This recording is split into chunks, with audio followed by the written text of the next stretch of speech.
So, good day everyone. In this video, we're going to talk about the 10 types of method language teaching. First is the grammar translation method or GTM.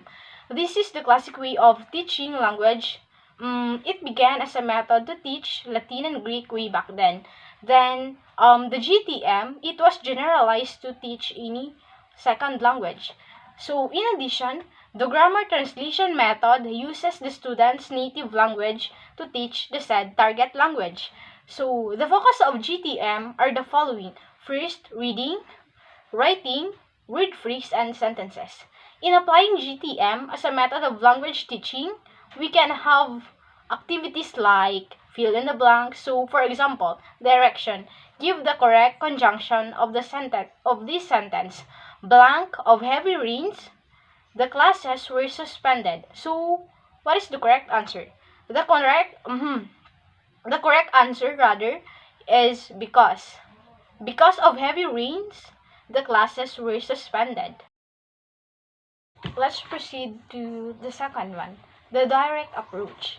So when we say direct approach method of teaching doesn't focusing on translation and grammar rules. And also, its method of teaching language directly without the use of the learner's mother tongue. So you can see that the direct approach is the opposite of the GTM.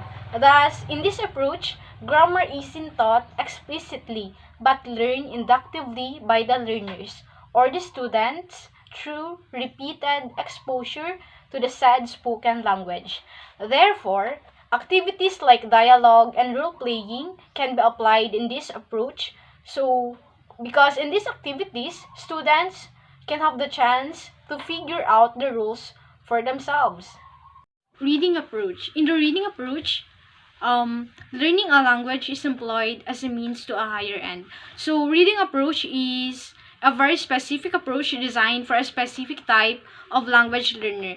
Then, the theory behind the method was that students could pick up the basic English by learning to understand words and grammatical patterns from written text. So, read aloud can be used as an activity when we apply reading approach as a method of teaching in a classroom. So now, let's proceed to the audiolingual method of language teaching. So this approach is also known as the Army approach. Audiolingual method used for teaching foreign language, where students are made to listen to their teacher using the target language and they will repeat after the teacher in order to learn the target language. Hence, the main objectives is to help learners acquire or accurate pronunciation. Then, unlike the reading approach, this approach gives higher priority to the spoken form rather than the written form. So, how can we apply audiolingual method as a method of teaching within a classroom? Of course, we can have the activity like the Simon Says game. By the way, this is called a community language because the class will learn together as one unit. But then it is far different from usual because here the student will be together not because they have the same lecture but their goal is to interact through the use of the target language. So example of this is that they will going to have an open sharing activity or a brainstorming about a specific topic. So same with CLT, the teacher here will act as a counselor or as a guide or an encourager. Suggestopedia. As the name implies, Suggestopedia relies on the power of suggestion for acquiring language and knowledge. And it is based on the idea on how the human brain works and how we learn most effectively. The Suggestopedia is a method of teaching a foreign language in which students learn quickly by being made to feel relaxed, interested, and positive. So, the ways on how to apply Suggestopedia as a method of teaching is by using story to facilitate learning. Then, to make it more effective, we can choose appropriate background music for the story that we will going to tell or the story that we will going to use in our lesson. So, the silent way approach. First, it is a student-centered teaching approach. So, in the silent way, the teacher talks as little as possible. Because instead of talking, the teacher uses gestures and facial expressions to communicate to their students.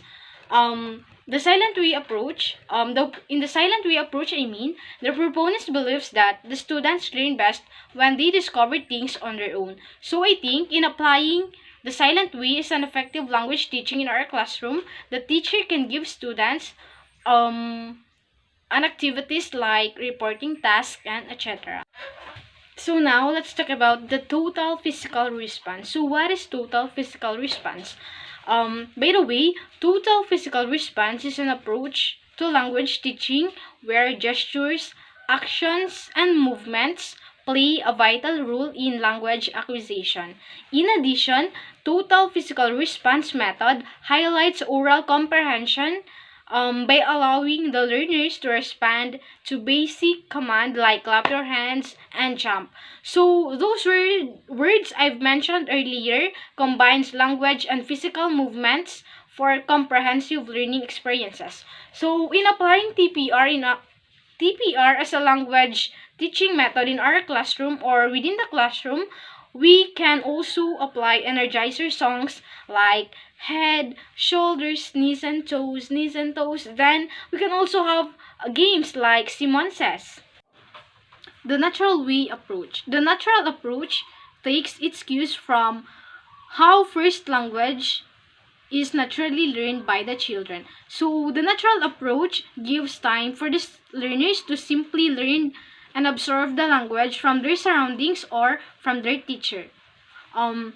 Then the teacher also do not explicitly correct students' mistake in the natural way method of language teaching because their goal is to reduce the student anxiety and to encourage them as well to engage with the second language spontaneously. So, in addition to that, the classroom procedures commonly used in the natural approach are problem-solving activities and humanistic tasks that involve the students' own ideas. The CLT, or the Communicative Language Teaching. CLT focus on the teacher focus on being a facilitator rather than being a straightforward instructor. Then also, CLT focus on learning to communicate in the target language instead of emphasizing the mastery of grammar. So we can see that CLT is also an opposite of the GTM or the grammar translation method. Then in this approach, the learners works as a team or as a community. They are working together and also they are negotiating about the lesson. So as I've mentioned above, the teacher tend to be a facilitator rather than being a straightforward instructor. So their role as a teacher in this approach is to encourage the learners to participate and contribute to the whole learning process. So in applying CLT as a method of language teaching within a classroom, we can have activities like role playing, interviews, group works, and opinion sharing.